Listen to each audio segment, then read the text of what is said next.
অনেক সময় আমরা দেখি যে প্রচণ্ড বৃষ্টির সঙ্গে মাছ বৃষ্টি হচ্ছে। মাঝে মধ্যে খবরের শিরোনামে আসে তো যে এখানে মাছ বৃষ্টি হয়েছে। শুনে আমাদের অবাক লাগে যে মাছ বৃষ্টি কিভাবে হতে পারে। তার একটা বৈজ্ঞানিক কারণ রয়েছে।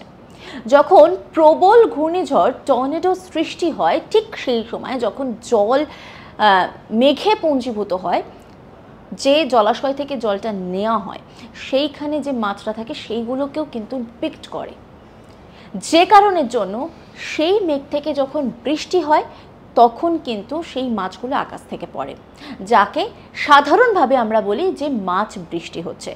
আদৌ বিষয়টা কিন্তু সেরকম নয়। বিষয়টা হলো যে প্রচণ্ড বড় যদি ঘূর্ণিঝড়ের সৃষ্টি হয় তখনই এই ঘটনা কিন্তু ঘটে থাকে। এরকমই নানা অজানা তথ্য রয়েছে আমাদের ঝুলিতে। আর সেই সমস্ত অজানা তথ্য জানতে চাইলে অবশ্যই নজর রাখুন আজ তাক বাংলার ইউটিউব স্ট্রিমিংয়ে। আর কোন ধরনের আপডেট আপনারা জানতে চান সেটা অবশ্যই আমাদেরকে কমেন্ট বক্সের মাধ্যমে জানান। কমেন্ট বক্স আপনাদের জন্য খোলা রয়েছে।